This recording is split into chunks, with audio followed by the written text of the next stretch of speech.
Viewers, আসসালামু আলাইকুম। আশা করি সকলে ভালো আছেন। আলহামদুলিল্লাহ আমিও ভালো আছি। আর আমার হাতে দেখতে পাচ্ছেন কিছু মেডিসিন। এই মেডিসিনগুলো আসলে এই যে এখানে দেখতে পাচ্ছেন এফএমডি আউট, আর এখানে পিকে 5, আর এখানে আছে সালফাডিনভেট। আসলে আমি খামারে গরু তোলার পরে আমার দুইটা গরু আসলে খুরা রোগে আক্রান্ত হয়। এই খুরা রোগে আক্রান্তর জন্য আমাকে ডক্টর সাজেস্ট করছে এই ওষুধগুলা খাওয়ানোর জন্য। তো আপনারা সাথেই থাকুন, দেখেন আমি আসলে কিভাবে ওষুধগুলা গরুকে খাওয়াই। ভিউয়ার্স, এই যে আমি আপনারা দেখতে পাচ্ছেন একটা সালফাডিনভেট আর একটা পিকে 5 ওষুধ আমি এইভাবে যে কলার পাতাতে নিয়েছি।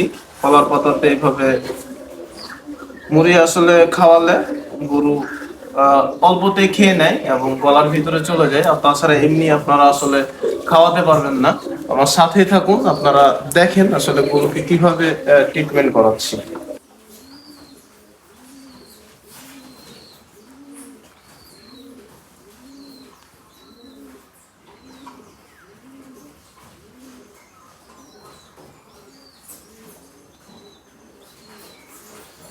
এই যে আমি অলরেডি গরুর মুখের ভিতরে দিয়ে দিয়েছি।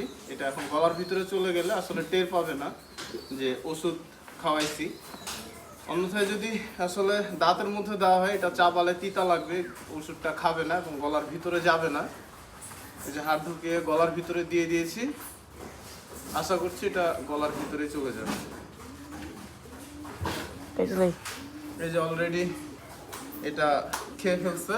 ভিউয়ার্স, এই যে আরেকটা গরু দেখেন আসলে এটা খুরাতে আক্রান্ত হয়ে খাওয়া দাওয়া একদমই ছেড়ে দিয়েছে। এটাকে আমি আসলে ওইটার মতো ওষুধ খাওয়াবো, আপনারা দেখেন। আর সকলে আমার গরুগুলোর জন্য দোয়া করবেন। নতুন গরু তুলছি, আর আসলে আমার একটা স্বপ্ন একটা খামার করার। আর খামারে প্রথম গরু তুলেই এরকম একটা বড় রকমের ধাক্কা খেয়েছি। তো সকলে দোয়া করবেন আমার জন্য, আর আপনারা দেখতে থাকুন আসলে কিভাবে ওষুধটা খাওয়াই।